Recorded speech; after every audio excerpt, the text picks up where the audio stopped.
power on. The following is a presentation of the Sovryn Tech podcast feed.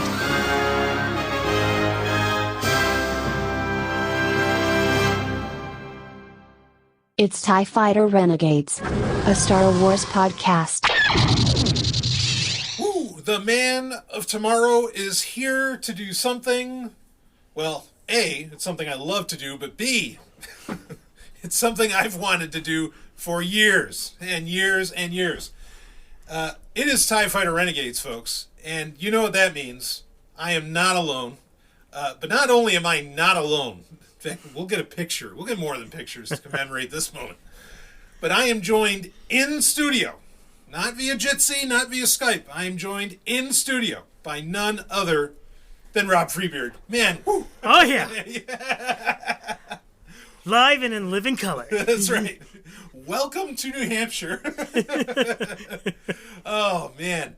Yeah, this has been a long time coming. Yeah, it has. I mean, holy shit. I mean, when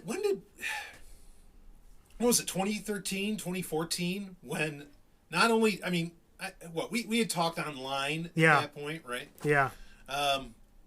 But that was the first and only time that we'd ever met in person. Yeah. If I got that right? Right. Yeah. At that festival. At that event. Yeah. In some mountains. Right. Upstate. Yeah. Yeah. Right. So that was it. And I think a lot of people would probably be shocked by that, just because of the way that we talk to each other. We act as if we've, just like known each other and hung out for years and all this jazz. And I mean, in certain ways, certainly we have, I mean, we consider each other brothers. Right. The whole thing. Yeah. We're family. Yeah. Like I said, you're like about the closest thing to family that I really have. Same. So, yeah. So it's amazing that it took this long, for this to happen. But fortuitous circumstances occurred. Well, we'll see how it all takes shape, and I'm sure we'll talk about it more in the future. I'm sure. But regardless, this is awesome. Yeah. To finally be in studio together, face to face, just it's like Moses and God, and your beard is very Moshe, I must say. not that I'm claiming I'm God. We're parting the rivers here. Let me come down on my sapphire throne. So, but here we are, face to face, and just we're ready to talk some fucking Star Wars. Yeah, as always. Yeah. And we've got we've got other things we're going to be doing together that I'm not sure when this episode will get released, but certainly this is the first recording we've been doing since you landed at Ice Planet Zero. Which, man, I mean, you're from California. I mean, how are you digging this? How are you digging this ice? How are you digging this snow? Honestly, it's refreshing. Yeah. It's actually been pretty cool in California lately. Mm-hmm. But and I've enjoyed it. Like I don't know if I've ever mentioned this on the show before, but I hate the California heat in the summer. Sure, right. And coming and actually to a place that actually has seasons is really nice for a change. Yeah, I mean, I lived in Van Nuys for a few months, and man, like that was not my best choice. Yeah. It gets hot. Yes, for sure. It does. Yeah. Yeah. I mean, traditionally, California has two seasons: warm summer and hot summer. I love it. Well, so you traded Tatooine for Hoth. I mean, that works, but that's the better movie anyway. Yes, it is. But we won't go there because then we would need to turn on video to see Rob trying to kick my ass for ripping on A New Hope. And he might just do it too. So, man. Well, anyway, speaking of Tatooine, we've got a series to review, which I don't know. There is still. Well, you tell me how you feel about this, Rob. I mean, to me, I still feel there is something special about a Star Wars TV show happening, like especially live action. Yeah, absolutely. I mean, we've been teased with that for so long, right? I mean, even before, George sold the franchise to Disney. Yeah. There was talk of that Star Wars Underworld series. Right, a young Palpatine series. Right. But it was going to be, that was going to be one aspect of it, but it was going to cover just, kind of like this seedy underbelly of Coruscant. Right. Yeah. Which, I mean, there's scripts for that and Right. everything. I mean, that There's went a video pretty far. game. Right. Yeah. Right. And Rick McCollum was working on it. Yeah. Unbelievable. Yeah, so that went pretty far. But, yeah, so I still think it feels special, even though we've had, at this point now, we've had The Mandalorian. We know there's a lot more, at least theoretically, coming down the pike. Yeah, there's a lot going on. But, because I think a lot of people feel kind of ambivalent about Star Wars movies now. Yeah, well, I mean, who can blame him after the turd fest, the triple turd fest? Yeah, it was a triple turd fest. Let's just call it what it is. Well, so Book of Boba Fett happened, and we're going to end up talking about that.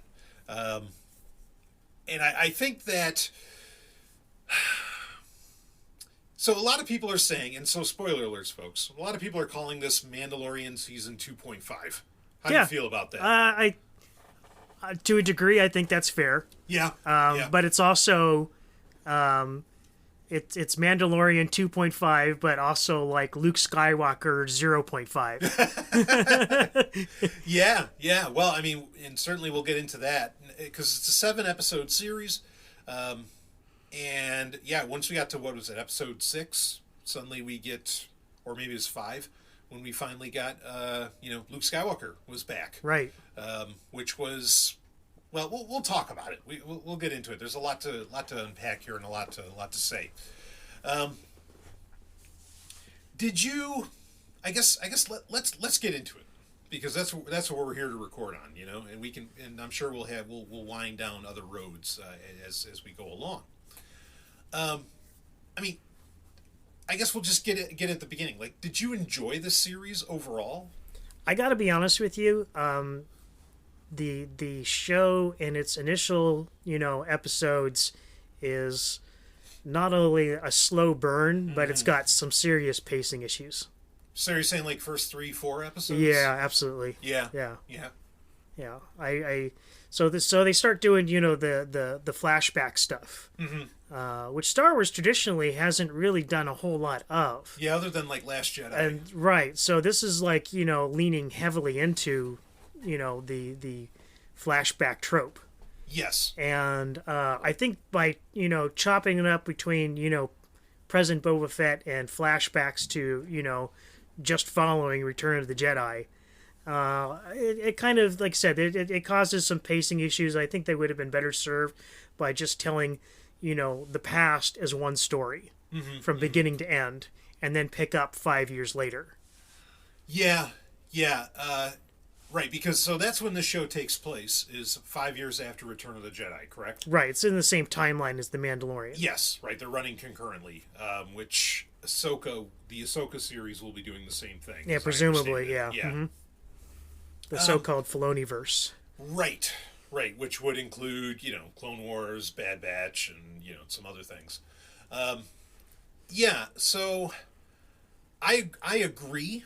I mean, I found myself enjoying it overall. I didn't mind so much the slower pace. You and I had talked previously that, like you would have loved it if they just did a whole episode showing Boba's adventures with the Tuskens. Yeah, absolutely. Yeah, and then just moved on with the show. Right. And yeah, I think you're right. It's an odd beast because I feel like they were trying to explain why Boba Fett doesn't move with the precision and quickness, action, just like this ready for action kind of attitude that Boba is perceived to have.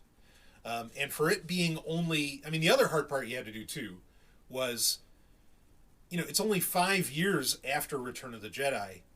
You got to explain why Boba Fett looks like Tamora Morrison, why he looks so much older, in his 60s. I don't think he would, because what?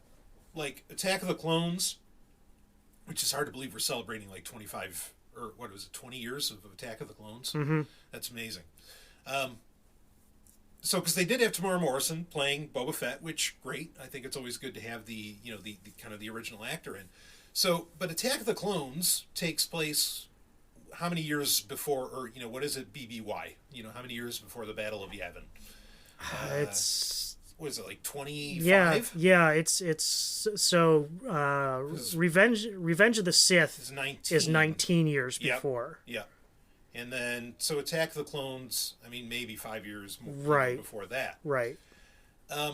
So, you've got to explain how Boba Fett is like a 60-year-old man when he's only, 40? Yeah. Something? Now to that point, yeah. I mean, we never did see Boba Fett without his helmet in the original series.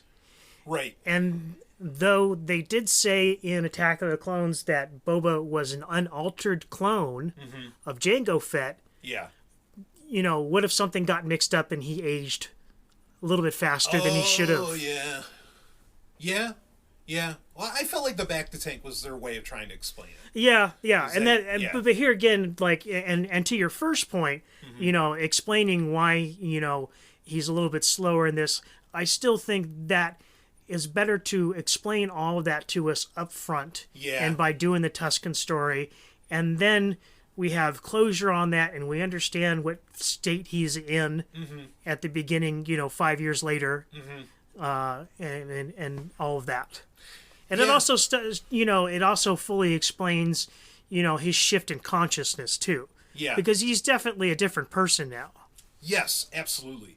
I mean, the sequences, to be clear, I thought the sequences with the Tuskens, I loved them. Oh, I did too. I think, Yeah. in fact, if anything, one of the problems I have with them splitting up is because, they would go back to the, quote, present, and I'd be like, well, no, I want more of the Tusken story, All the rest of this shit about being the daimyo of, Mos Espa Right. was kind of boring. Right.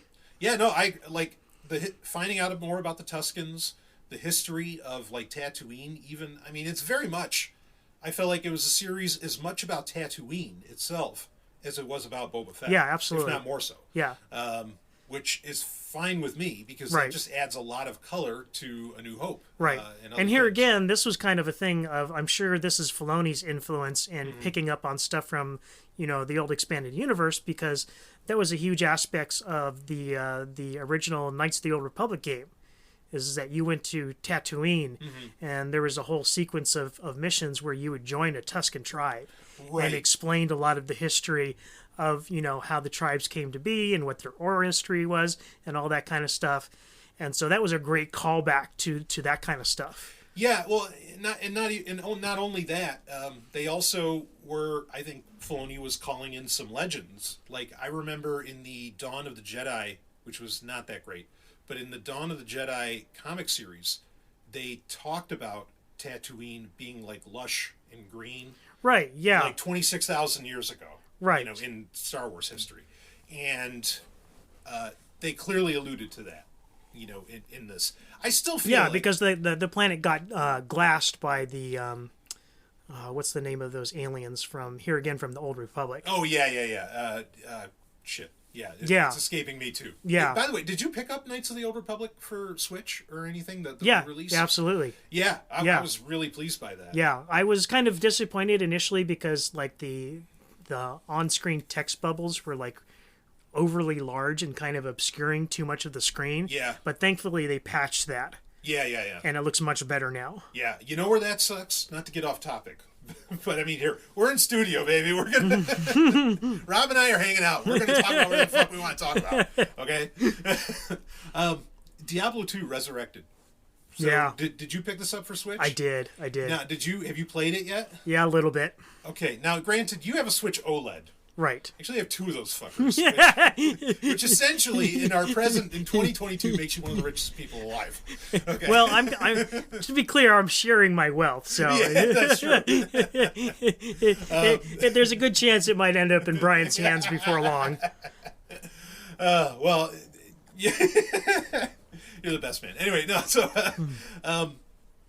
did you find, because I have it too, and now granted, I started playing it on a Switch Lite, so that's even smaller than the stock Switch, which I also have. Did you find that, like, I thought the text and everything was ridiculously small. Like, there's points where I just couldn't read shit. And I had a really hard time navigating the game. Did you feel that way at all? To be honest with you, I mean, we're all getting older. I have, Yeah, sure. I sometimes I have to wear reading glasses when playing games that are text heavy. I should have fucking thought of it. Yeah, that's a great idea. Yeah. God damn it. Yeah. So I mean, this is not just a problem for me exclusively to this game, but yeah, no, that's certainly an element. And the other thing I do to get around that is, of course, I can plug it into my TV. Yeah, well, that's the thing. On TV, on the TV, I'm sure it looks great. Yeah. But like Diablo 3, which I also have, that didn't have that problem on the Switch. Yeah. So that's a weird thing. But I agree. Anyway, back to Star Wars. Knights of the Old Republic. Yeah, I picked it up for Switch as well. I noticed the same thing that you talked about, where the bubbles, like, just the UI just felt off. Yeah. But they did patch it, and things are working smoother now. Are you picking up Force Unleashed? Because that's coming out, I think, next month. Yeah. I mean, I kind of feel obligated to at this Right. point. So I have all these Star Wars games Right. on the Switch. Yeah. Even though I own all of these games on PC 10 and times over elsewhere. right, exactly. Yeah. And even physical copies from limited run and from back in the day, like Yeah. original copies. So Oh, yeah, you got the big boxes. yeah, I've seen them. yeah. My cup overfloweth, but Yeah. Oh, I love the game when it came out, Force Unleashed. I thought that was awesome. yeah, the first one. Yeah, yeah. Yeah, I mean, I already have it on PS2, and I don't know, I have it all over the place. Yeah. Same deal. I don't know if Yeah. I'm going to end up, we'll see if I end up picking it up. But a lot I of gotta the tell ones- you what I would Go really ahead. be excited to do if they brought Revenge of the Sith to the Switch. Revenge of the... Oh, the That- movie game? Yeah, Yeah, because so- that was actually a really good game. Exactly. Yes. That's a great point. Like, a lot of people, I remember that was a big deal at the time, was, no, guys, this is actually a great movie game, which was still kind of rare Right. at that point. Right. That'd be awesome. Yeah. Yeah. Yeah. That and Jedi Starfighter. Yeah, I'd love to have that back. Of course, Racer Revenge. I mean, Yeah, there's, of course. There's a pretty good list Yeah. that I'd love to see. Unfortunately, I've never played that. We'll remedy that this weekend. Okay. We've got that. The big 42-inch screen, we'll do the whole thing. yeah. So, all right. Yeah, so, okay. So we ended up talking about Tatooine.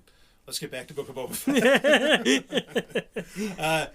So, yeah, I like that. I hear your point in that it would have been a better series if they just, like, didn't do the jump around. Right. And they just stuck with a more linear narrative. I mean, that kind of speaks to a thing, and I want to deep dive more on the show overall, okay? But that kind of speaks to a thing. I don't know that this needed to be a series. Like, the whole story, I feel like, could have just been told in, like, a 2.5-hour movie. Pretty easy. Yeah, probably. Yeah. But at the same time, I mean, like, it's odd that you say that it didn't need to be series, but at the same time, it is kind of required viewing at this point if you're watching The Mandalorian. Yeah, that's true. And well, like I mentioned earlier, a lot of people feel like this is Mandalorian season 2.5. Right. And it really is. Right. But it's not like you could go straight from Mandalorian season 2 to season 3 now, because I'm sure that will make no sense. Yeah, I mean, they'll probably give a good recap in the first episode of season 3 of The Mandalorian, but I agree. Like, you really need to see this to get what's going on, because there's big stuff that happens with The Mandalorian, which is, Right. which I guess speaks to part of a problem with this show, but for a lot of people, and I certainly understand where they're coming from, that this show, like, didn't get good until Din Djarin comes in. Yeah. And, Well, we ahead. talked before about this, and I think I'd made the comment that it was odd that, the Book of Boba Fett was only good when Boba Fett wasn't in it. Yes. Yeah, it's weird. Which is an exaggeration, because, like I Right. said, we both loved the Tusken sequence, and that was great. Yes. I really, really liked it. I mean, and as soon as, like, I saw the Pikes, like, I remember where I was watching it with Ellen, I'm just like, holy shit, it's the Pikes. Yeah, right. And that's And that's only a big deal if you watch the Clone Wars. Exactly. And, I don't think we'd ever seen them in live action before now. And that was as exciting as anything. Right. Was to finally see the Pikes in action. I was like, holy shit, this is so cool. Yeah, and especially with their masks off. Right. I mean, because we've seen the Techno Union, right? They were in Attack of the Clones. We've Yeah. seen most of the other like big syndicates. I guess we haven't seen a live action Faylene yet. that I can think of, unless there was one maybe in The Mandalorian. I thought there was. I could be wrong, but maybe. Oh no, there was a Faline in Bad Batch. Well, right, yeah. So live action, no. Yeah, action. We've had Falines in the new canon. Right, there's Black Sun everywhere. Right. Yeah, War of the Bounty Hunters, the comics right. all over the place. Right. Yeah, but so far as live action Faline, I think you're right. That has not happened yet. I mean, if they want to save it for bringing in Shizor, great. I'll take that. Yeah, I mean, the character was great. So I mean, even if the story was somewhat problematic at times. Yeah, I don't know. I like that Star Wars was taking a risk. Yeah. It's like, okay, well, this is problematic's the word, but I'm like, okay, but at least it's really something very different. But anyway, that's a whole other conversation. So, seeing the Pikes was great. I think the point I'm trying to think of the point that I was getting to with this. We were talking about how it didn't really need to be like an entire 7-hour, or not every episode was even an hour. Most of them were 50 minutes, some were 30. I know a lot of people felt the first episode was like way too short. It was only like 35 minutes. Yeah. And there wasn't enough in it, and I kind of felt that. I knew the second episode would be coming. We all knew it was coming out on Wednesday or whatever, which I find is a weird day to have the show come out. I don't know. How do you feel about that? Does it really matter? Yeah, no, I mean, it was having it on Wednesday. I usually never ended up watching it the day of. Oh, okay. Yeah. Right. I'd usually end up watching the day after. Yeah. Yeah. Or even on the weekend. Yeah. But yeah, it is kind of a weird day to do it. I think they're just kind of experimenting at this point with Disney Plus of having their different premiere shows air at different times. Yeah. Because I mean, Bad Batch was on Fridays, wasn't it? I think so. Mandalorian Thursday was. or Friday. Yeah, okay. Maybe it was Mandalorian was Friday and Yeah. Bad Batch was Thursday. Yeah. Again, I don't know how much it matters, and to some degree, I mean, the problem is a lot of these shows are made in a novelized form, like in a serial form, where like each episode is directly connected to another. Right. And I really think you can experience something far differently when you watch it all at once or in a quicker pace than once a week. And so there's a lot of times where somebody will come to me and they'll say, oh, this show was awesome. And I'm like, what the fuck are you talking about? And the difference will be they watched it all at once. Yeah, they watched binged it every week. Yeah. So I haven't tested whether or not Mandalorian is bingeable yet. Right. Not Boba Fett. Book of Boba Fett is bingeable yet. But I mean that could be true. I admit that. It's just kind of like, unfortunately, since we're Star Wars junkies, Right. we gotta like consume it right away. Yeah, exactly. That's how I feel about it. Yeah, It's like, yeah. oh, tell me now. Give me more. Right. But at the same time, just the way that these shows are made now, because they're not like, capsule episodes, I do wonder sometimes how that affects our experience of it overall. But, yeah, so everything that happens to Boba Fett, again, could really have easily been just in one movie. 2 hours, that's the end of it. When you start to bring in The Mandalorian, I mean, it was kind of weird. Like, when you got to episode 6, I'm pretty sure that was episode 6, and Filoni wrote it, and I think he directed it as well. Yeah. As soon as you get to that, like, that episode, again, it's all Din Djarin, and it's Grogu, and it's Luke Skywalker. And it felt like a completely different show. Right. Like Right. it was, and it was jarring, and I felt like even the writing was incredibly disjointed because it felt like they were shoehorning the Mandalorian into this story. Yeah. And it didn't work for me. Like, Yeah. it was awesome. It's some of the best Star Wars moments ever because it's fucking Luke Skywalker, But at the same time, it really, like, it didn't work for me. What do you got? So there's something else that kind of felt shoehorned, and it's not like immediately, it's not like in your face, but it was something I noticed. Is like, so they show you the construction of the Jedi Temple for wherever Luke is setting up Right. on that, and the architecture looks exactly like Octo, where Luke was, in the sequel trilogy. And it's like, how did he know what that looked like if he hadn't been there yet? Oh, That's interesting. That is interesting. Yeah, right. Yeah, that's weird. Yeah, I thought that. Yeah, that sequence came off kind of odd. Yeah. Like overall. I did enjoy the little sequence with Grogu's training with the drone, the training sphere. That was cool. Yeah, I mean the whole reversal of essentially Luke becoming Obi-Wan and Yoda. Yeah. And like literally having Grogu go through the same training he did. Right. Via those two teachers was beautiful. Like yeah. It was downright poetic. Yeah. I really enjoyed that. I even loved how like Luke was lifting up Grogu to for him to catch with up. The Force. Yeah. He's just like tossing him with the Force. That was so great. And I could just see Luke internally going, okay, kid, you're gonna have to learn how to do this on your own. Yeah. Yeah. I mean, and then really to have that callback, to Attack of the Clones, where like you got to learn how to jump. Yeah. And because that's of course, I mean, people forget in 2002, Yoda finally breaking out a lightsaber and doing all those spin attacks and everything in Attack of the Clones. Like, everybody was talking about that.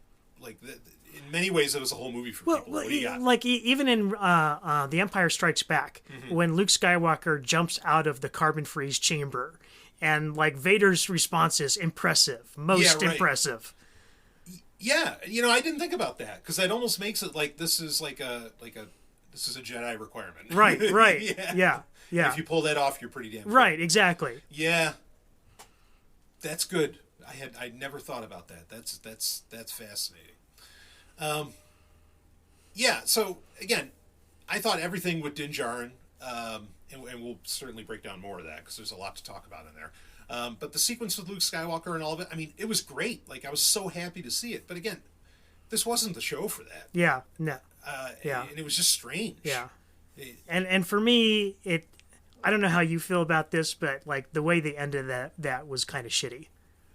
Oh, it was downright Sith to tell Grogu, okay, you can only choose one, either the lightsaber or the. Well, I wouldn't say it was Sith. It was straight up, old school Jedi. Like, this is the reason the Jedi fell, was because of, forcing decisions like this on children. Yeah, well, yes, yeah. But like, so my reference is, like Obi-Wan saying only the Sith deal in absolutes. Right. Luke gave him an absolute. Yeah. And right. No, that was. Yeah. Anyway, it just I agree with you completely. This proved why the Jedi failed. And Luke clearly didn't learn his lesson, which is fine because he's still getting schooled in The Last Jedi by Yoda. But yeah, that was weird. That came out very odd. It's just a huge contrast to, the Legends continuity that we grew up with, where Luke did learn those lessons and, was trying to make a new Jedi Order. Right, and that was the name and literally what he was doing. Right. And it was meant to be incredibly different. Right. From what had come before, and he knew what came before. He learned what came before from holocrons and whatever else. Right. Yeah. In fact, that was a big thing. Even starting with the Thrawn trilogy, was Luke was seeking out, what were the Jedi of the Old Republic like? Why did they fall? What was really behind all of this? How can I learn from their mistakes? Right. Yeah. Exactly. Much better narrative flow in the old EU, but anyway, that's a whole other can of words. Yeah, those are legends. Yeah. And now, through the magic of editing, now I might sound a little louder. We had a little mic issue that I just got fixed. So let me ask you this, Rob. While we're talking about Luke Skywalker, I mean, how did you think he looked? Because there were some criticisms at the end of season 2 of The Mandalorian. Right. Do you think there was improvement? Do you think it was about the same? What do you think? No, I think there was definite improvement. Yeah. Because one of the big criticisms came from a guy who was doing deep fakes on YouTube. Yeah, of Mark Hamill. Right. And Lucasfilm hired him. Yeah. Specifically to do this. Imagine that. What a great resume. Right. Yeah. I agree. I thought he looked, really good. Now, they were very careful in when he was talking to many times not show his mouth. Like, I feel like they they were really deliberate in Yes. that. Yes. And that's fine. Well, they were not just not showing his mouth, but showing his mouth with certain lip movements Right. and saying certain words which are easier to reproduce digitally. Yes, right. And which is a thing. And also, now, I mean, so my understanding is that they had Mark Hamill there. I don't know. Like, didn't they have a stand-in for the end of season 2? Yes, they did. Yeah. So I don't know to what degree they use the stand-in or not. We don't have a making special yet for this, because I think those making specials probably have to go through a lot of committees before they can possibly go out there. I think they probably. I'm pretty sure they used, from what I heard, the same stand-in that they used in The Mandalorian. Okay. Just because, that actor matched Mark Hamill's, physical, right. Appearance in Return of the Jedi. Yeah, yeah. Do you think, should they have brought in a new actor, like, at this point, to maybe get people used to, I mean, Disney has to be thinking about doing more with Luke Skywalker, because they already have, in this time frame, when we have, like, a younger Luke Skywalker. I don't know. I mean, are you pleased that they just did the deepfake version, or would you have minded if they brought in somebody new? I'm really of two minds of this, because on one level, I mean, of course, it was one of Star Wars fans, highlight of their lives, seeing Luke Skywalker at the end of season 2 of The Mandalorian. I mean, that was kicking ass again. Right. Like, rightly so. Everybody was saying, this is my Luke Skywalker. Yep. But at the same time, and I want more of that. No doubt. But at the same time, I kind of feel like Luke is something special now. Yeah. And he should only be used in special circumstances. Yeah, I mean, ironically, he's kind of like Mickey Mouse now, where, like, Disney doesn't really make Mickey Mouse movies anymore. Right. They haven't made any in a long time, but everybody and their mother knows who Mickey Mouse is, and he is like the symbol, of that entire franchise.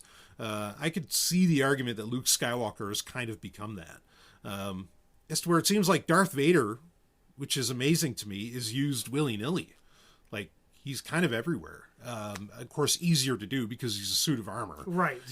But yeah, I hear you. That's an interesting point. Yeah, I don't know. I mean, again, I think they did a fine job. I don't know that it looked as good during the sequence in Rise of Skywalker when they're wearing the helmets, him and Leia, because then they look perfect. Because you can solve a lot of the Uncanny Valley problems. Yeah. Right? Yeah, but I think a lot of that was due to lighting, too, in that it was particular dark. scene. You're right. Yes, in a forest, dark, etc. Good point.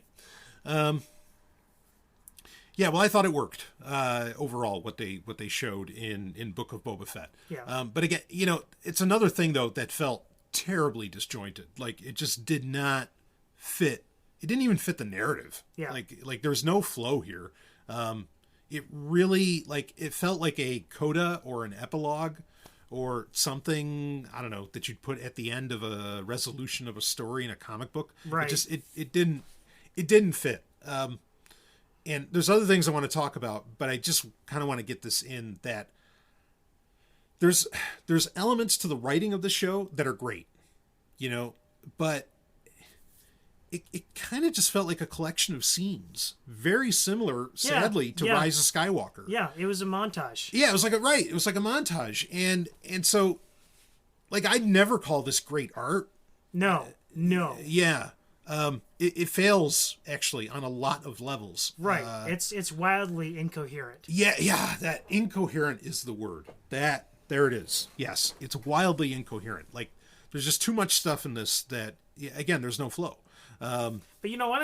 I want to answer your original question please. Of whether or not they should hire somebody else to be like Luke Skywalker. You know what I really think they should do is, like, I really don't want to see any more live action Luke Skywalker in the acceptance of special occasions. Okay. Where it has sort of like the gravitas demanding, that's deserving of the scene. It's got to be big enough to have him in it. Yeah, exactly. Yeah. But you know what I'd love to see is a Luke Skywalker animated series. and the style of Clone Wars. Okay. So with that animation style. Yes. And yeah, I'm down for that. And not necessarily even having Mark Hamill voice it. I mean, he could. Right. That would be great. I would love it. But, just kind of like, we got a different voice actor for Anakin in the Clone Wars, and it worked. Yeah.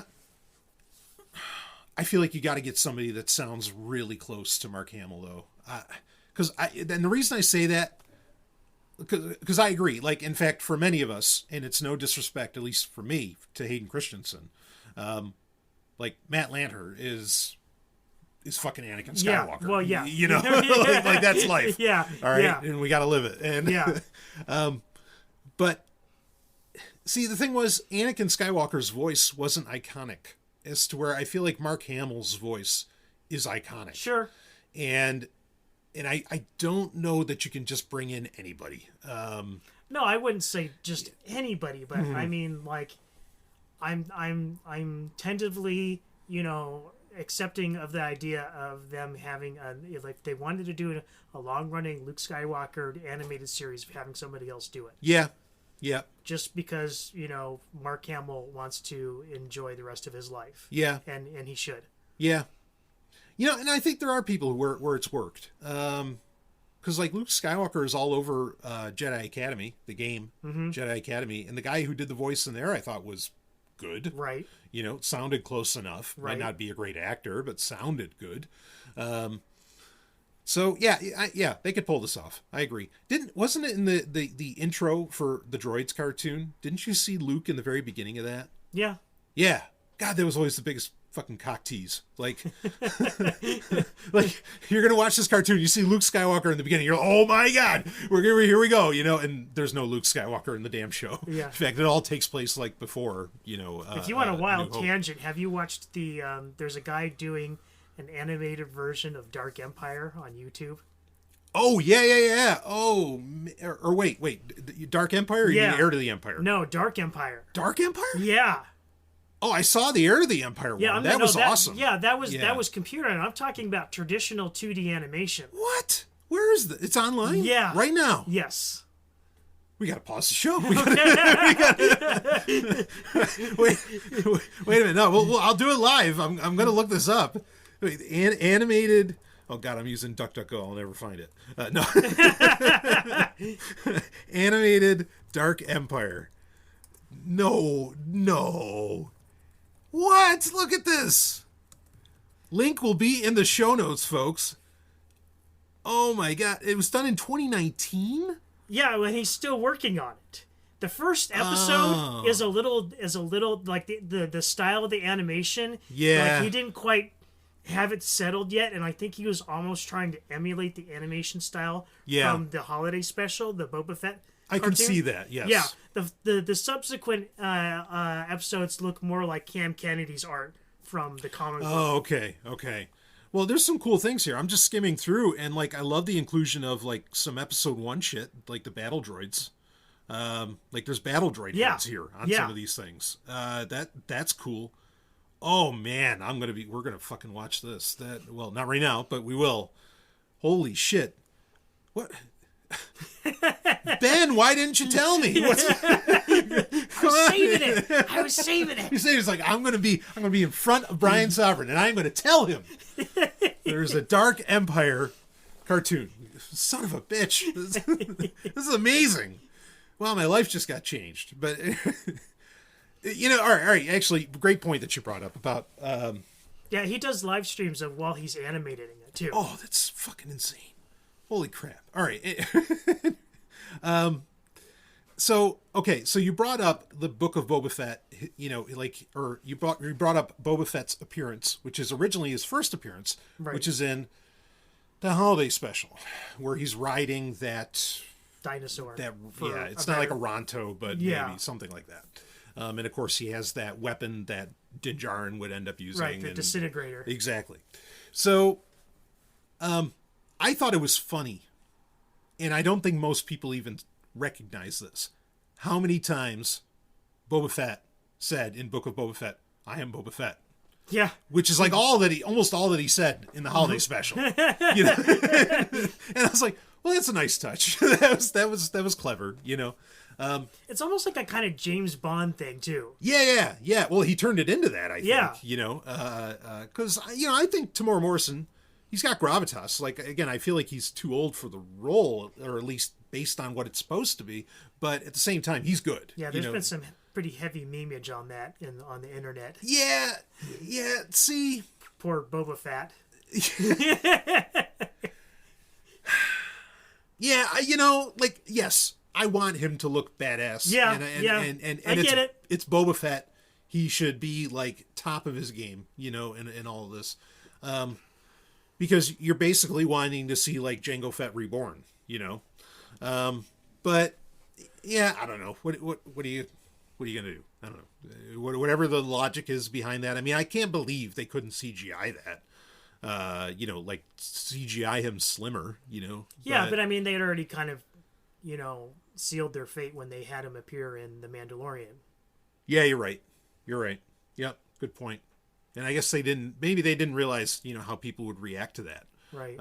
And they would react so positively to it.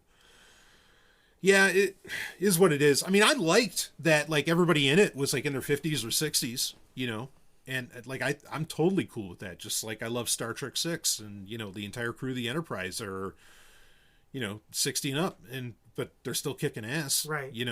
So I have no issue with that. I really appreciated that. In fact, yeah, some other memeage that was out there was, like, Ming-Na Wen, I think, is only like a couple years younger than Tamora Morrison, and everybody's just like, well, somebody was living right. The other one, I don't know. I was like, ooh. Yeah. Ming-Na Wen's always looked good, though. Oh, she's phenomenal. She's great. Yeah. Like, she's just one of these people that doesn't age. I swear to God, she looks the same now as she did in Stargate Universe. Oh yeah, or Street Fighter, right? Which is the first time she played Chun-Li, and she was phenomenal in that. One of my favorite movies, and she's always been fantastic. And yeah, Stargate Universe, right? Great choice.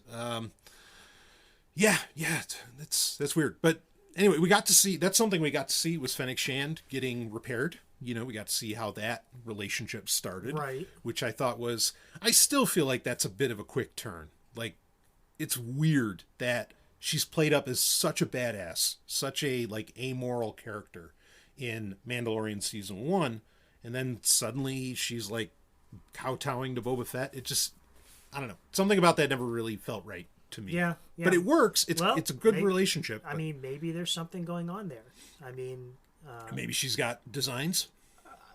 Or, like, we know cybernetics can, play issues with the mind. Oh, like she's got some kind of restraining bolt. Yeah, or like, Lobot straight up had, like an AI on his head, head. Yeah, so, still does. Yeah. Or whatever his fate is. Right. Yeah. That's very interesting. Yeah, okay. No, that's fair. That's fair. But that worked really well. I thought Fennec Shand was an awesome character. Definitely one of the best parts of the series overall. Yeah. Because and it's nice to see that character getting, more play since the Bad Batch. Yeah. Yeah. And, I will say, like, this show I thought was actually funny, too, at points. Like, it had some good comedic moments. Like, I loved it. And I think it was maybe the first or second episode where Boba Fett's, where, like, the mayor of Mos Espa is refusing to pay him tribute. Yeah. And he's like, wait a minute, I'm the crime lord. You're supposed to pay tribute to me. that was just hilarious. It's one of those moments where, like, okay, Boba Fett has this history of being that badass. And so when he cracks a joke, it's so straight-faced. It's funny. Yeah. And I mean, it wasn't really, like, I don't know if it was intended to be a joke, but it was great when old Machete shows up as the Rancor tamer. Yeah, when Danny Trejo showed up, oh man, I know that was great. But then that was also and so there's another callback to the holiday special is we get Boba Fett riding a giant beast, right? Which, okay, that's cool, but we didn't get enough of the relationship between him and the Rancor. Yeah, they kind of set that up, and then it's kind of like, we went from, the initial introduction of Boba Fett to the Rancor, and then the next we see them, it's like, they've been together for years. Yeah. I was expecting you could have had some great actual montage, like training montage, and comedic beats with like the Rancor being like mad and like growling, and then Danny Trejo just like stares it down. Because Dude, you wouldn't better have like a Rocky training montage where the Rancor's climbing mountains and shit. I would have loved that. Well, we talked about this. Like Ludwig Göransson's music sounds so fucking Rocky. And of course he did. Score the Creed movies. It would have been perfect. It would. Yeah. Even though the music in this case was it Joseph Shirley, I want to say, or they said Ludwig Göransson did the themes, but Joseph Shirley, I'm guessing, probably did most of the music. What did you think of the music? I did like the theme music. Yeah.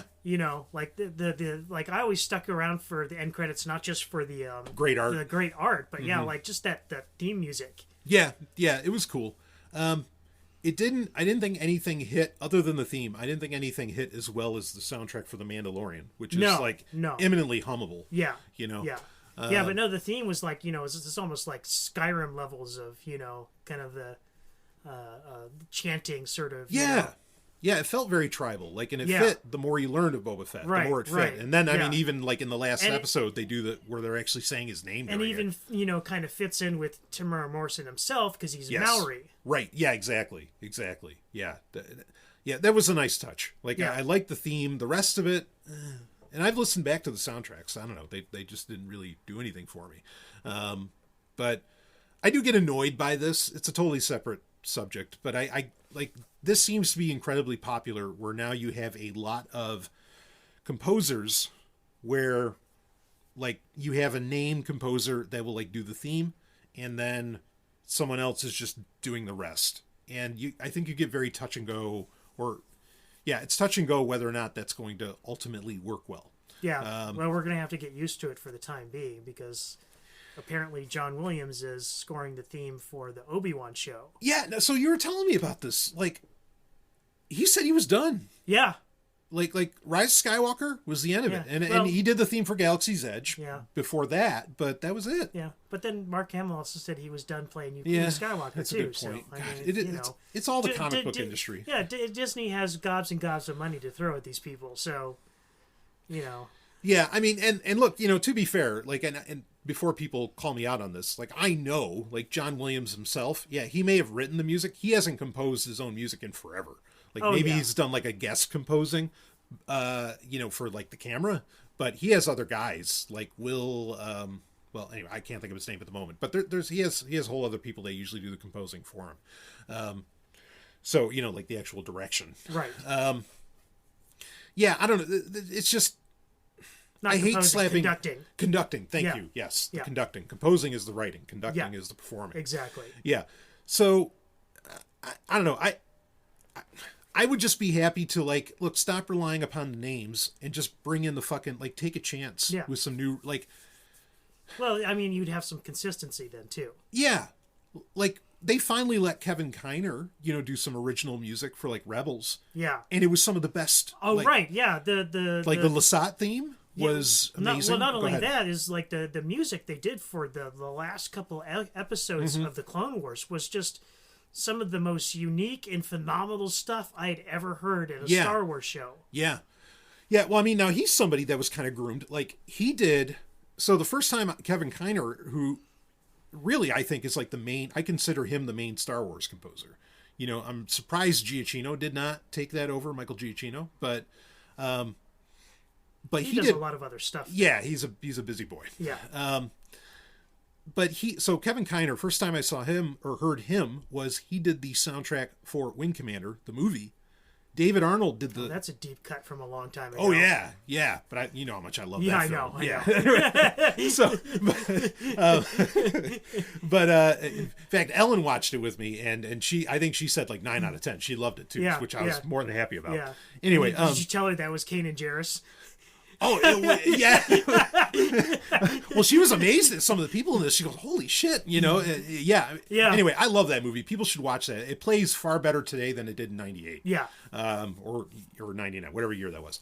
Anyway, so but he did the score. He did the soundtrack for that. But David Arnold did the theme. Now that Wing Commander theme is just one of the greatest pieces of music ever done.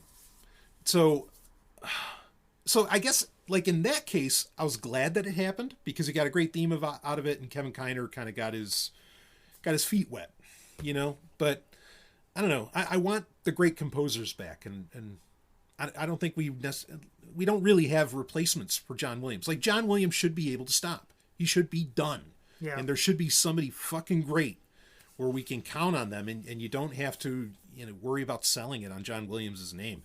I mean, I'm excited to hear it, sure. And when is that show coming out? May 25th? Is that? Yeah, it's less than 100 days. Yeah, okay. Yeah, I think it's May 25th. Yeah. Yeah, I don't know. Where have all the cowboys gone, I guess? But, well, yeah, I was just going to say that may be the issue, is there's perhaps a creative deficit. Yeah. In Hollywood these days. Yeah. Well, obviously you can't have Goranson doing everything. People don't create things organically anymore. They've got all these digital toys in front of them, and it's just not the same. It's killing creativity. Yeah. Oh, I can believe that. I can believe that. Yeah. Well, anyway, the music worked, and it's certainly not. It's nowhere near as bad as the Solo soundtrack, which what a fucking train wreck that was. No pun intended there.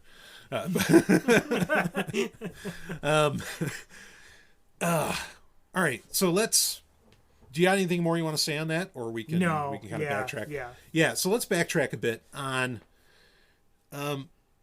what's clearly a reversal in Disney policy, because it seemed really clear to me, especially in 2013, that Disney was refusing to talk about the prequels. Like they just weren't going to do it. No episode 1, no, none of that. We're just going to pretend those things. I mean, they happened, they're canon, but we're essentially not going to address those. That has done a complete 180 as far as I can see now. Yeah, the prequels are enjoying a renaissance. Yes. Yeah, I mean, to the point that in the Obi-Wan show, I mean, we're getting Hayden Christensen back, who in 2005 or 2002, that guy's name was Mud. Yeah. Which I didn't think was deserved, but whatever, that's how people felt. So I was pleasantly stunned. But again, this has nothing to do with Boba Fett. This is all Din Djarin. I was pleasantly stunned when, on Tatooine, she rolls out. Is that Amy Sedaris, who the actress playing the mechanic woman there? Oh yeah. And she's got an N1, And as soon as I saw it, I was like, oh my god, that's an N1. I said that like it was so weird. I didn't even catch on because you know what I thought it was? Mm-hmm. I thought it was Grievous's ship. Oh, it does kind of look like that. Yeah. Well, I mean, I picked up on it fast, and it looks like Grievous's ship because Grievous's ship doesn't have the tail. Right.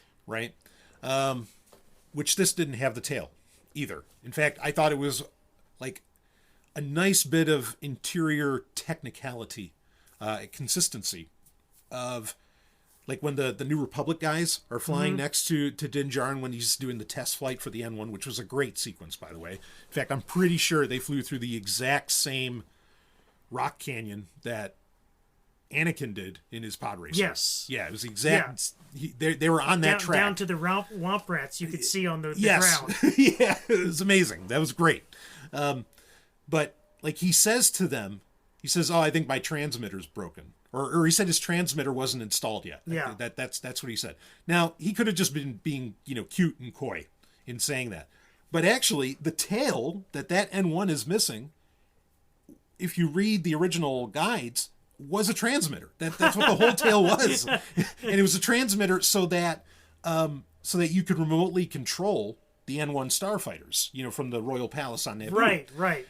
And which got Anakin, sent off into space. Exactly. Right.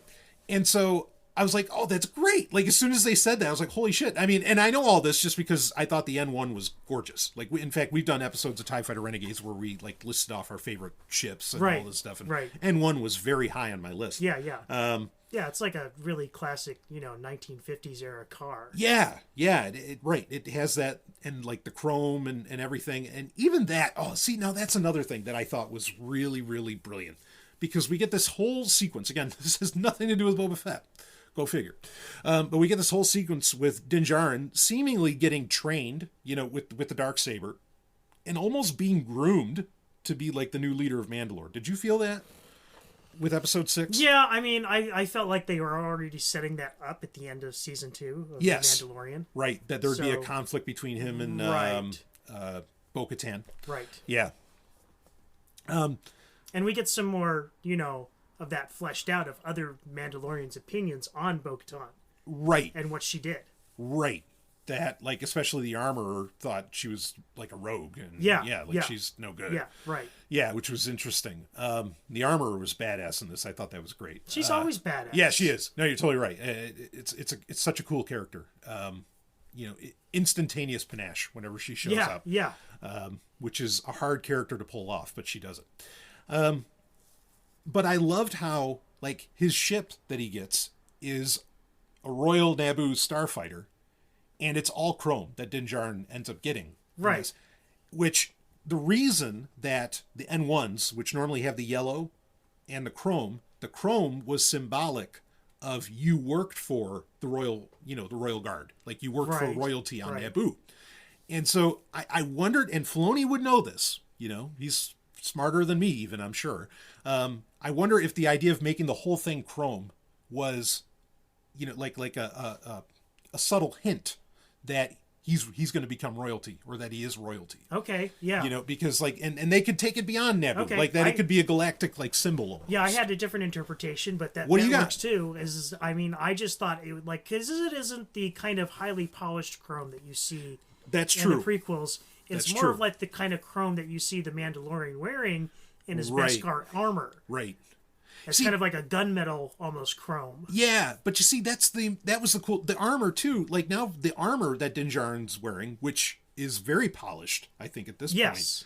Like, now even that has that chrome, and it's more of that royal motif that seems that is a Star Wars staple. I mean, you got to know it. Like, I don't think they ever said it expressly in the movies. It's only in like the cross section guides or whatever, or the visual dictionaries. But I thought that was brilliant, if that's the direction they're going, and I could believe Filoni would put all that together. Yeah. Well, I mean, it is interesting that that characters in the show don't call Din Djarin, they call him the Mandalorian. Yes, right. Which again points in that direction. I mean, there's plenty of other Mandalorians out there in the universe. Right. Why is this one the Mandalorian? Yeah, which speaks very much like when you go to the old EU. What did they call the leader of the Mandalorians? Yeah, the Mandalore. Yeah, they just call it, or Mandalore 1. Either one. And yeah, so I think they're leaning in that direction. Yeah, I do too. And I dig it. I'm all for that journey. And with Ahsoka, we expect to have Sabine Wren in that, right? In the Ahsoka show. I've heard that, apparently they've already listed the casting for that. They haven't said who's playing what role, but there is an actress in there that looks like she could play Sabine. She would do it. Yeah, so, I'd love to see that attachment, because, I mean, these Ahsoka and Book of Boba Fett get listed as sideshows to The Mandalorian, Right. So if they're going to, bring this in full circle, have Sabine Wren, recognize Din Djarin as the leader of the Mandalorian people. I think that'd be amazing. As much as I'm more than happy to have Sabine Wren as the leader of the Mandalorian people, But anyway, well, she had her chance and she didn't want it. So. Good point. Good point. But I thought all of that was just brilliant. It's deep cut stuff, but I thought it was absolutely brilliant what they did with that. But none of that had anything to do with Boba Fett. So. Yeah, right. But yet we're still talking about the Book of Boba Fett. Right.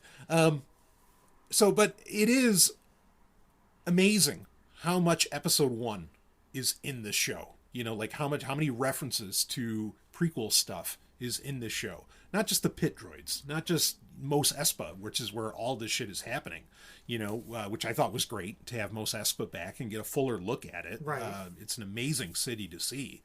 I mean, how did you feel about all that? Yeah, no, it was great. I mean, And I think a lot of this comes down to Disney letting, the creatives do what they want. Yeah. Because it seemed like you were right. I absolutely agree. I think it was a directive early on when Disney picked up the franchise just to not talk about or acknowledge the prequel movies. Right. I think they figured out is this kind of, micromanaging from on top at the, top of the Disney pyramid is not working for Star Wars. Yeah. Yeah. Yeah. Well, I hope they're realizing that. Yeah. Well, I mean, it certainly seems we're getting the kind of show that, Dave Filoni would want to create and Jon Favreau would want to create. So yeah, I can't imagine that, especially Jon Favreau, I can't imagine him being involved unless he got to do what he wanted to do. Yeah. Yeah. Agreed. I think he's the kind of guy who would take his ball and go home if. Yeah, he doesn't need Disney. No. The guy is such a powerhouse in Hollywood. Yeah, he doesn't need them at all. No. It's the other way around. Yeah, I thought that was...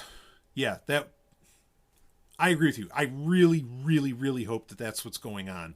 And maybe that's why a lot of projects are getting canceled, because they just know, no, this isn't what people want. This isn't going to work. This isn't, going with the flow. Yeah, well... So you made an interesting comment, Rob, about this 50s styling, which you and I know as Star Wars sweaties, as heavy, hardcore as they come, that George Lucas is obsessed. Because we don't just know Star Wars because of Star Wars and Indiana Jones and whatever else, maybe even Howard the Duck. We know George Lucas, or at least what's revealed of him to the public. And this is a guy who is obsessed with cars. Yes. And racing cars. Yes, so much so that his first movie was... Yeah, American Graffiti. Right. Yeah, exactly. And it's all about cruising, And so a popular critique that I saw of Book of Boba Fett was people thought the swoop gang of youngins that are like half droid and whatever else, cyborgs, and they're like Vespa. Yeah, I was gonna say there's cyber Vespas. Yeah, they're right. They're Vespa swoop bikes. That looked totally out of place for Star Wars. And that wasn't Star Wars. I mean, this was really, really common. And I mean, some people came out instantly with what I'm sure both you and I would say, which is, no, this is totally George Lucas. Yeah. George Lucas absolutely would have put these things into Star Wars. And in some ways he did. I mean, did anyone else miss the diner in Attack of the Clones? Right, yeah. but go ahead. Kind of funny you mentioned that, considering where we ate lunch today. Yeah, right. Oh, yeah. Well, we saw Dex. Hugged us with all four arms. It was amazing. We should have said that. We went, hello, Dex. Yeah, amazing. Good point. Yeah, we were just at the Roundabout Diner in Portsmouth, New Hampshire. Boy, if anybody is around, you need to go there. But go ahead. Sorry. But yeah, I mean, I think why people are having this reaction, and I can understand to a certain degree, it is kind of a jarring juxtaposition in the environment of Tatooine. The bright colors. Yes. Yep, that makes sense to me. But that also, if you're thinking about it like a real person would want that. Yeah, right. Yeah. It's the same reason that people buy burnt orange. They're cool kids and they want cool toys. Right. I mean, come on. Yeah, exactly. Like I say, it's the same reason people buy burnt orange colored washers and dryers, Right. It's just finally thank you, it's not white. Oh, so, yeah, I think it only makes sense. I get it. It doesn't fit the theme that is Tatooine. But I think it's totally Star Wars and totally George Lucas. Yeah. So I had no issue with that. Neither did I, and I think it's also led to some other dunking on the cyber kids. I don't know if they have an official name. Yeah, I don't know. Yeah, just the gang. But they were complaining about the flourish that one guy did during the battle. Oh, come on. Yeah. Well, I mean, the only critique I have of them is Boba Fett hired them way too quickly. That seemed weird. Yeah, well, it seemed desperate, but then again, he was. He was desperate. That's a good point. He was desperate. But yeah, I didn't feel like they were out of place. I thought everything about it worked. I could definitely see that I do feel there's elements to them that were like kind of corporate. We have to appease or appeal to just so many demographics, right? Yeah. Like more of a disabled demographic, which is fine. Right. I have no issue with that. Right. Well, it's also appealing to the younger generation. Yeah, that too. I mean, basically, their initial response to Boba Fett was "Okay, Boomer." Yeah, exactly. That fits. That's fair. Yeah, that's okay. That's okay. Yeah. So I was fine with that. Another thing that shocked the hell out of me, like, what's her name? Jessica Biel's or Jennifer Biel's? Mm-hmm. Out of nowhere, man. Like, I was stunned to see, like, whoa, Flashdance right here. Like to see the gal from that blew me away. Yeah. For her to have work again. I thought that was phenomenal. And we officially got Max Rebo. Like, we know what happened to Max Rebo. He was playing. How the hell did that happen? And if he shows up again, like, okay, there's something weird going on here. Well, I think that, yeah, right. It's like we know who the real crime boss is. Right? It's Yeah. fucking Max Rebo and his band. Right. Yeah. Cy Snooty's that. Because he's fucking survived 2 explosions now. Yeah, and I feel like they even called the flute player Dan. Like, I think that might have been Finger and Dan. Yeah. Or we always called him Friggin' Dan when we were growing up. But yeah, I'm pretty sure that was him. And I was like, wow, that's great. Anyway, I thought that was cool. But hopefully he did survive that blast. I think somebody said they like took the night off or something. Or he wasn't there when the Pikes dropped the bomb. Very convenient. Incredibly convenient. Yeah. Oh man, this is a series waiting to happen. Yeah. I can't wait for the Max Rebo Max show. Rebo is the Daimo of Tatooine. The Book of Rebo. It's gonna be gold. I'd watch it. Oh, I would. Oh, fuck, I'd watch it. Absolutely. He looked badass back in '83. In Return of the Jedi. Well, anyway, back when he was playing like grimier, dirtier stuff than Jedi rocks. So, deep breath and moving on. We're going into convulsions here. Yeah, that was cool. There's a lot of parts of it that are cool. This whole show, and I think that's certainly something that's a word that can be attributed to it. I guess before I get to a conclusion of any, or we get to a conclusion of any kind, one of the big things we haven't talked about yet. In fact, it might be the biggest thing next to the Rancor or the Hutts that were in it, and that is Santi. Making his first live action appearance, Big Black Cran Santin. I mean, how did you feel about that? I mean, I like having Wookiees other than Chewbacca. Yes. In Star Wars. Yep, agreed. I'm not. I like the character in the Vader and Afra comics. Yep. But I never thought he was like a huge deal. I mean, he's been around, like he existed before. Right, that's Disney bought him out. Yeah, that's the kind of thing. Is like he's just been around. Yeah. You know, so he's like, to me, he's never been like a major character. Mm-hmm. I didn't have that big of a reaction to him showing up. I was just kind of like, oh, that makes sense. Yeah, because he is pretty much the guy who like is for hire and will work for anybody for as long as there's good money. Yeah. I feel like the character has kind of been not neutered, but he's not as impressive as he was in the old EU. Maybe that's because it was like, holy shit, there's a Wookiee that can fight Chewbacca, like that was amazing back in the old EU. Right. But yeah, he's not as like big a deal in Vader and Afra in those comic books. And I don't know. I mean, it was great to have him there. I don't know how well he translated, though. Like, I don't know. Maybe it was in the eyes. He just seemed kind of soft. And no pun intended there. He just seemed kind of soft. Yeah. Like, I didn't Even though he did, like, straight up murder some Trandoshans. Yeah. But I just, like, I didn't feel like I saw that rage, and you didn't get, like, a really powerful howl from him. Yeah. Like you would from Chewbacca. Well, I don't think they wanted to show a Wookiee ripping, people's arms off in an actual Disney show. Good point. But that was hilarious when he was drunk. Yeah. that was special. Yeah, that's a good point to bring up. But I don't know. He just didn't have that rage, I think, that I was looking for, and he came off kind of soft. But either way, like, I'm glad when these characters come to live action. I'm certainly open to that. Anytime they want to make them more than just comic books. Because I still feel like you have people who mainly think, okay, there's live action and there's just everything else.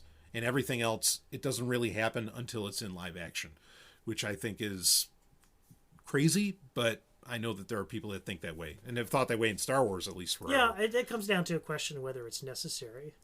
Yeah. And so that really kind of really perfectly segues into really like the big sort of appearance in the book of Boba Fett, which would be Cad Bane. Right.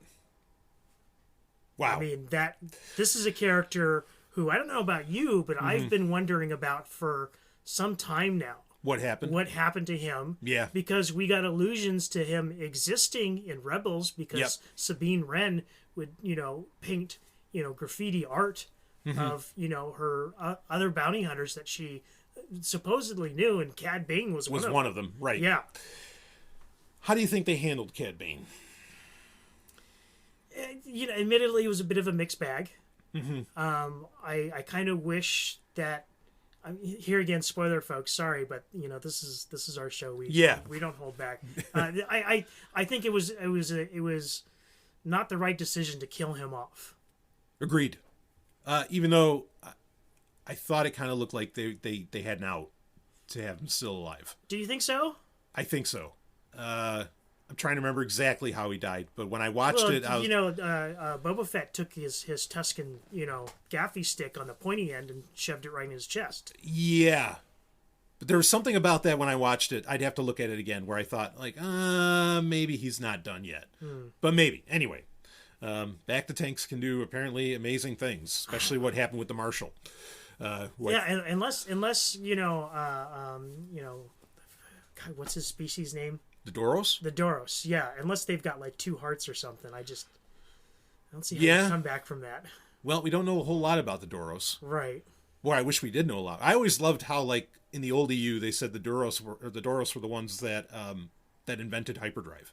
That it wasn't humans. Right. I was like, wow, that's so bold. And they are also a cousin species to the Nemoidians.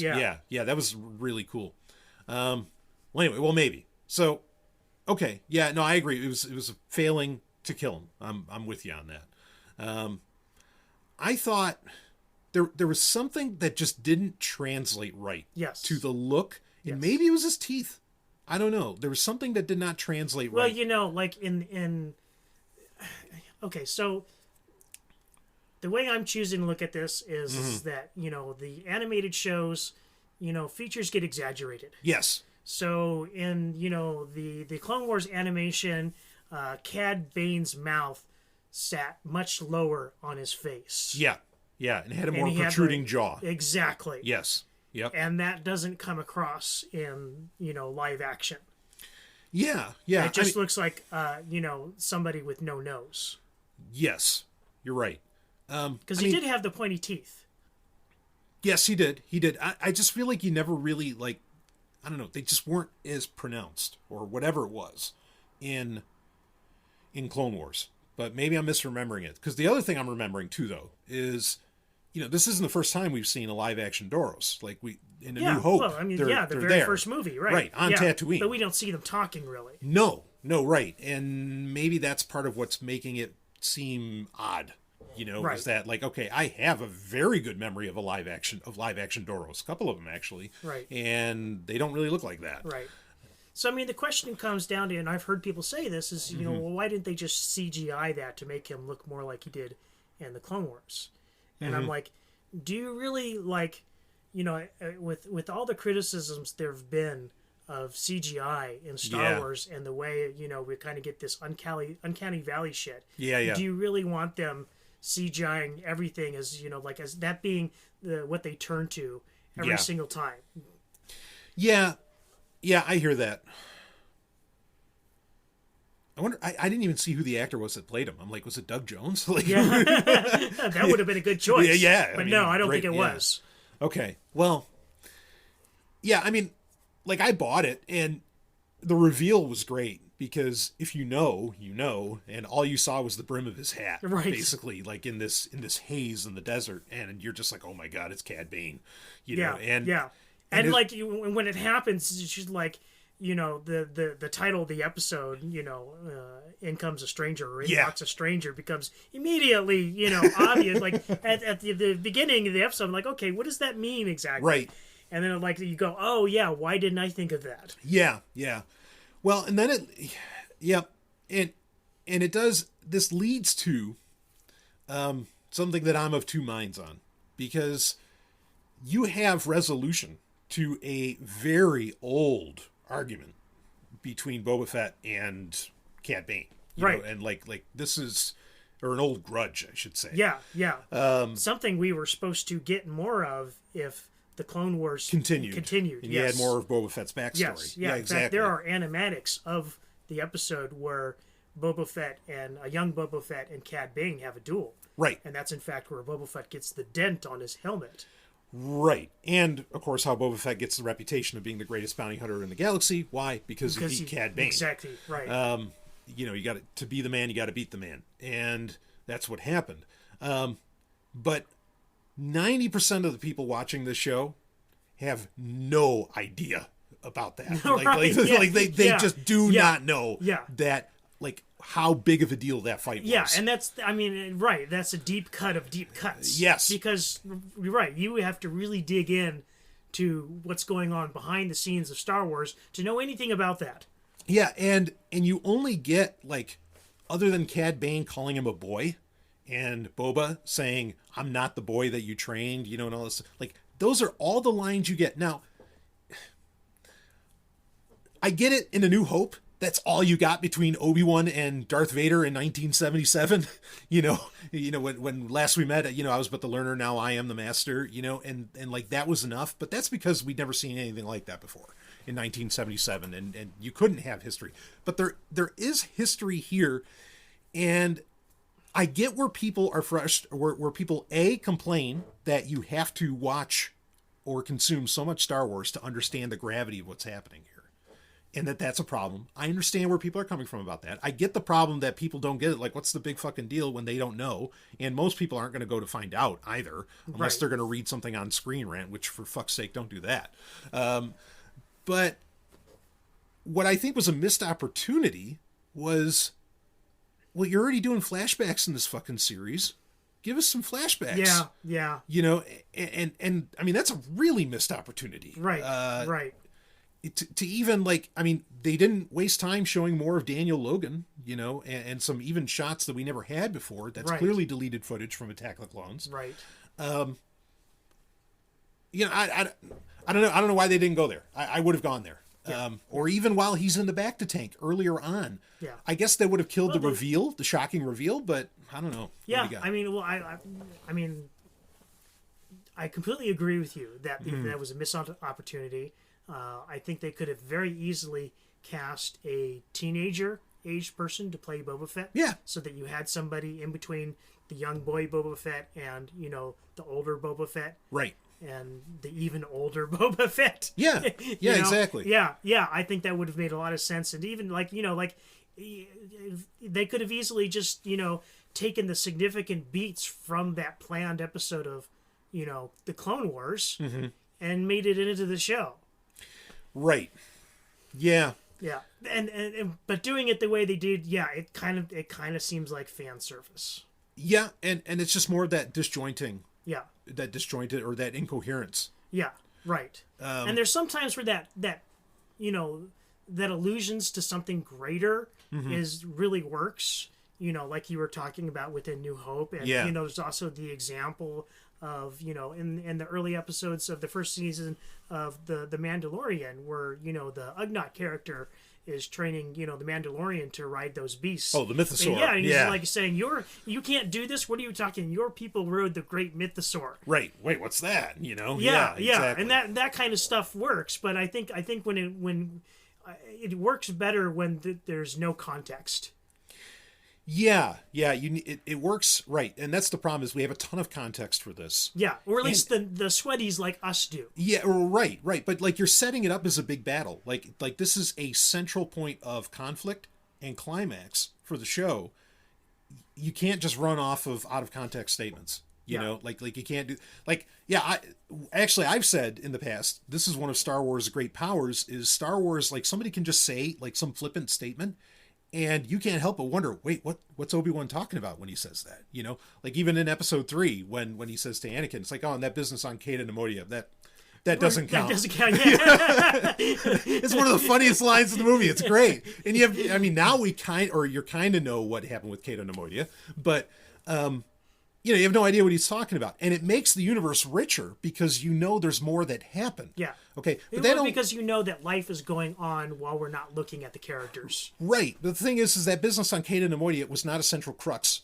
of that movie. No. And that's the problem. Yes. Is that yes. This fight was a central crux.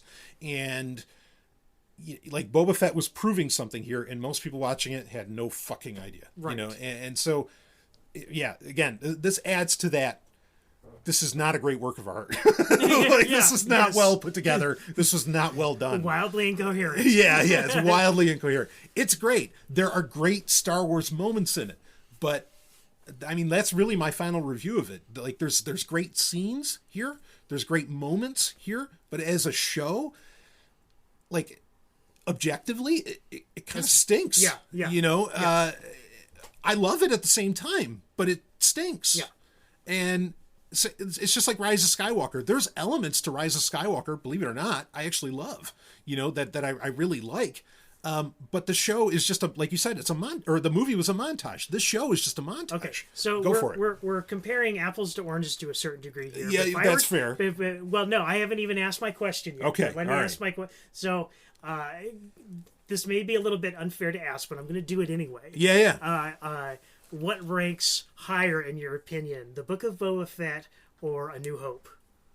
Oh God, what is this? A Sophie's Choice? Jeez. What do you kill, Brian? The Jews or the gays? Hey, Luke did it to Grogu. I'm doing it to you. Jeez. I'll take the armor. Oh, what the fuck? All right. So the question is, what do I like more? Or yes. Do I like A New Hope more than I like Book of Boba Fett? Oh, man. Oh. Can you at least admit that The New Hope is more coherent? Oh, yes. All right. So style-wise, production-wise, put-together-wise, A New Hope blows away Book of Boba Fett. Like flow, everything. I mean, A New Hope is at least, it's a coherent film. It's objectively a good movie. Yeah. No, all right, well, okay.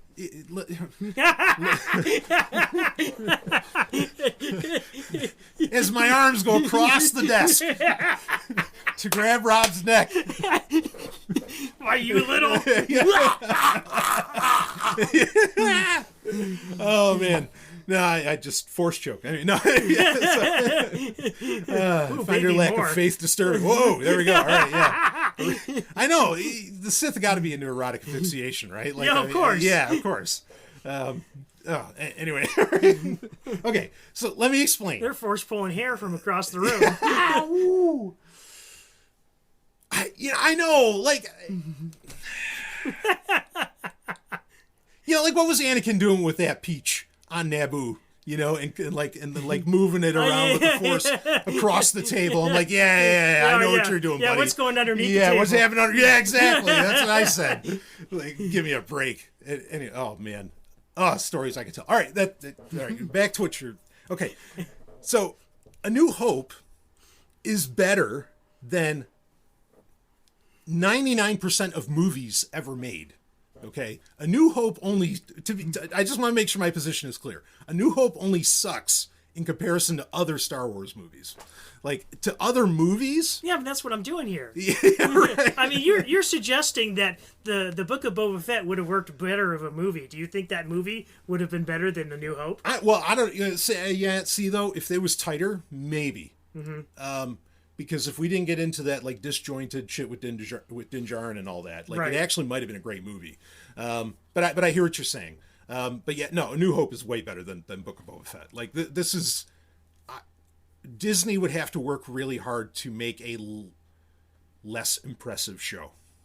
They'd have to work hard to make something worse. I don't know who they'd bring in. Maybe J.J. Abrams or Ruin Johnson to do it. But yeah. but yeah, it's better than Rise of Skywalker though. That's a pretty fucking low bar. Yeah, it's about the lowest bar. Yeah, but, yeah. And I do like it better than Last Jedi. Yeah, but I mean, yeah. If anybody's taking lessons in creating wildly incoherent narratives, then you can't do better than the Rise of Skywalker. Yeah.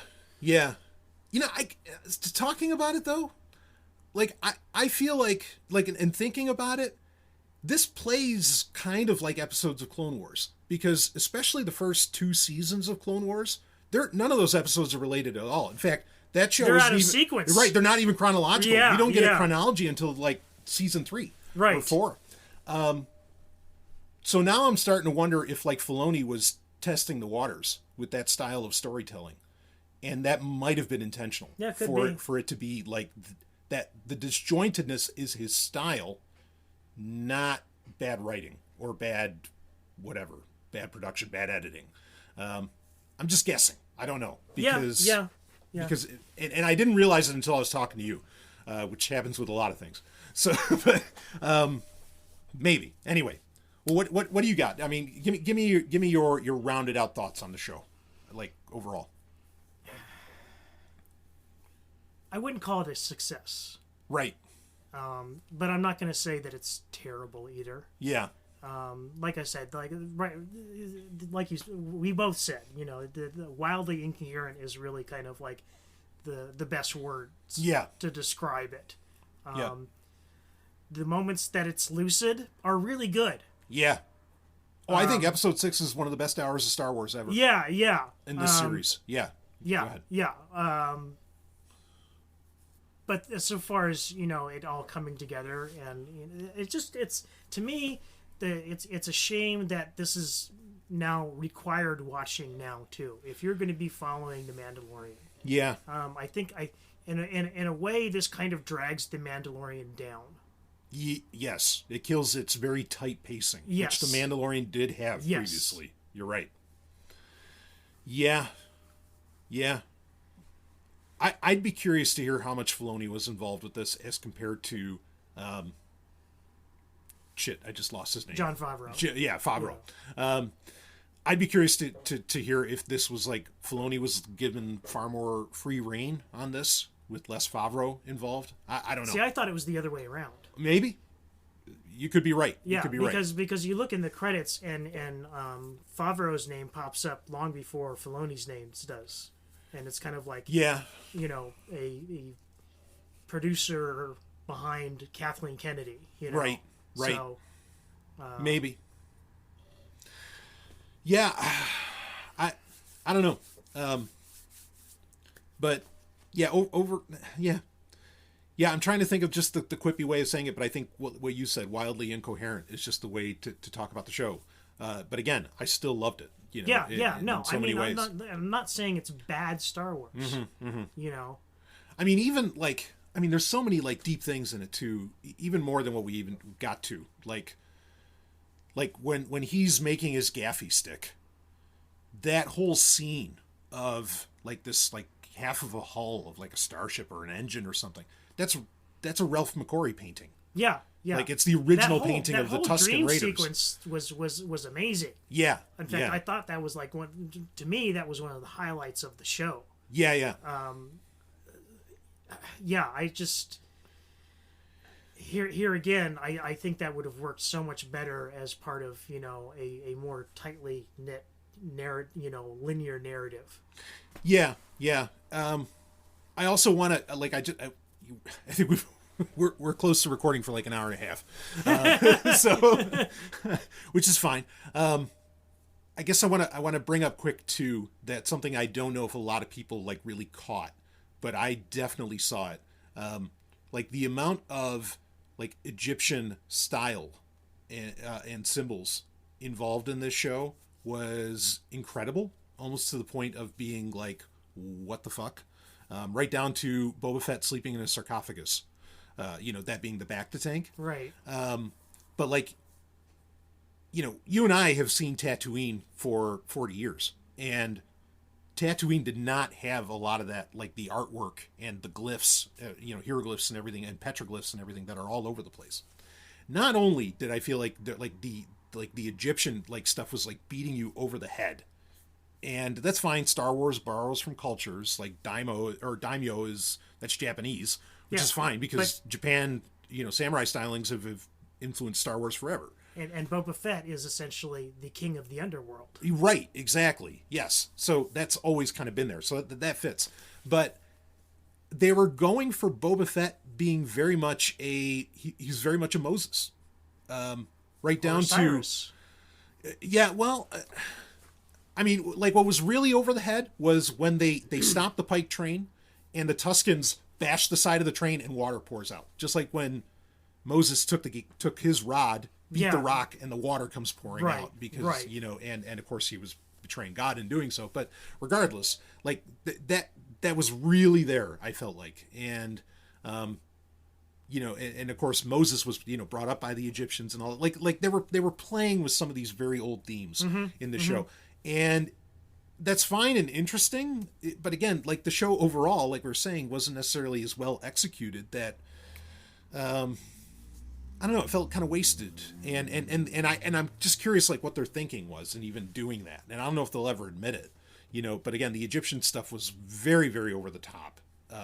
I thought, and whether they were saying the Tuskens were the Jews or not, I don't know if they want to go that far, but it felt close, that they were saying that. Any thoughts on that?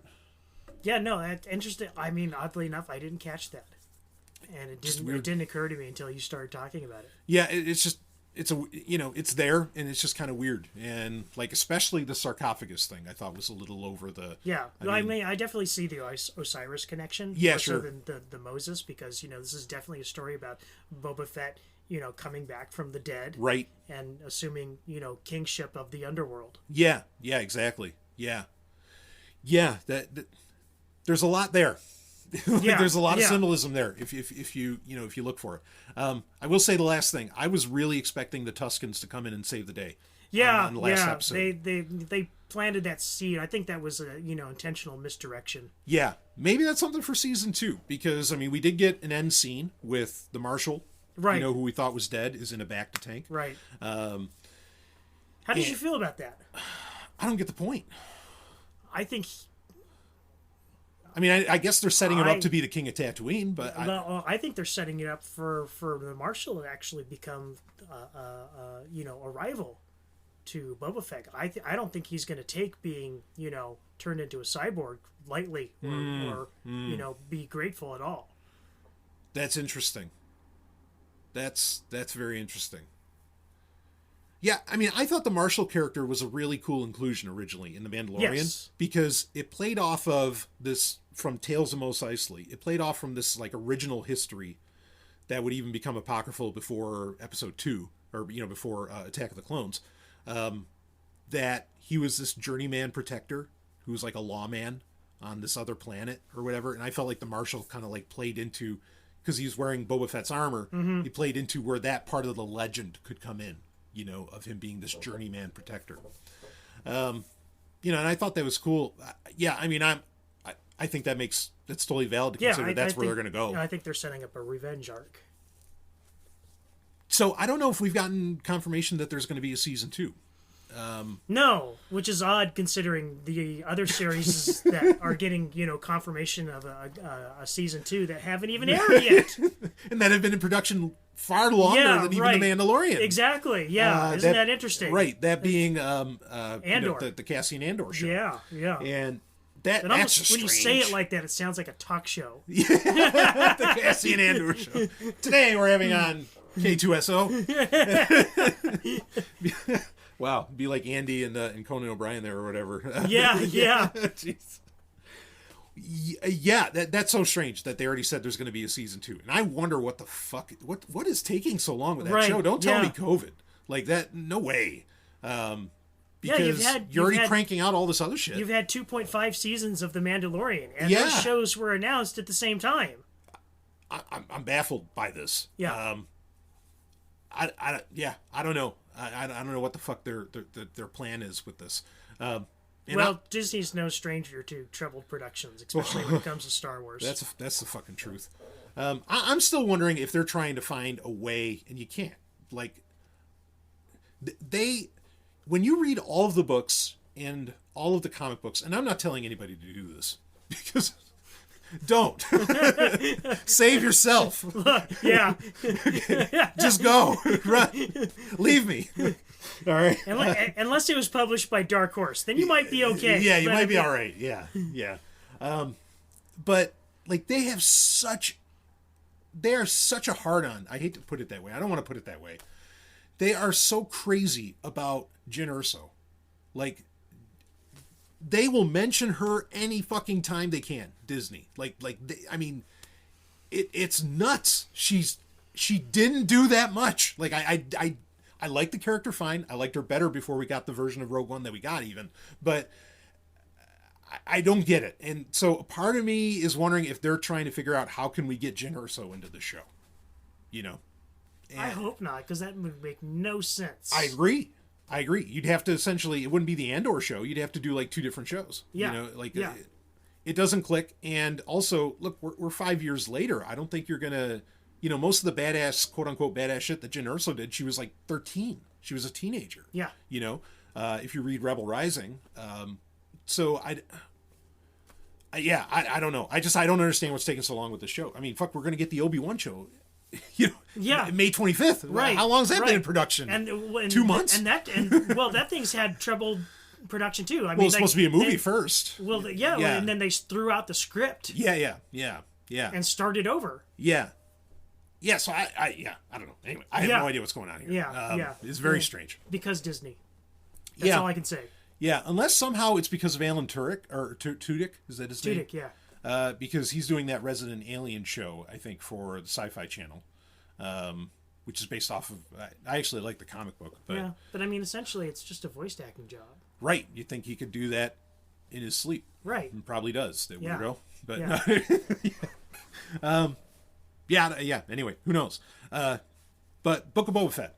So, apparently, there's no trouble on the production of this set, but it did not turn out very well. It was pun intended, a little bit of a train wreck. Yeah, right. Yeah, pun intended on this one.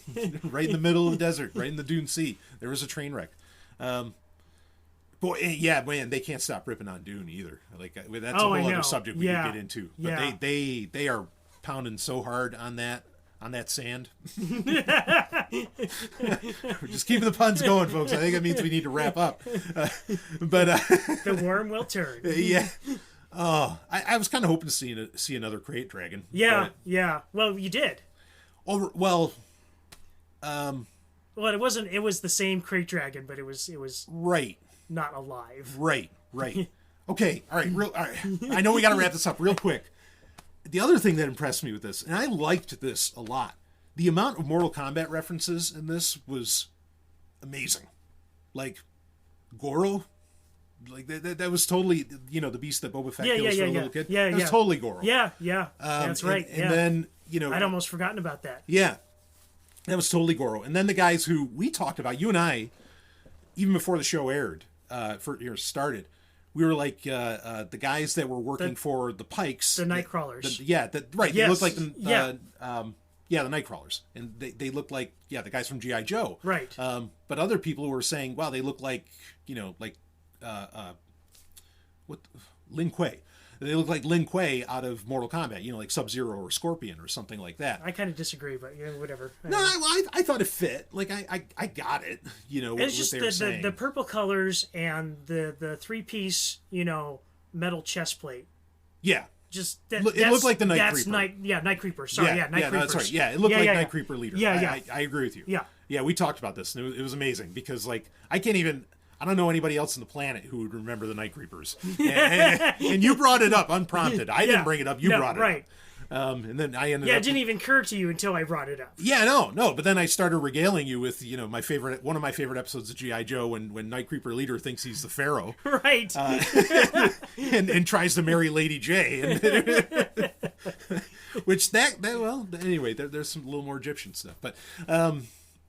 Yeah, I don't know. I felt like there were some very interesting references to Mortal Kombat in this, which I find the only reason I really find it interesting is because the way that when Mortal Kombat was getting turned into a movie, the way it was described, or the way the producer described it to the studios to pitch Mortal Kombat being made as a movie, is he said, it's Enter the Dragon meets Star Wars.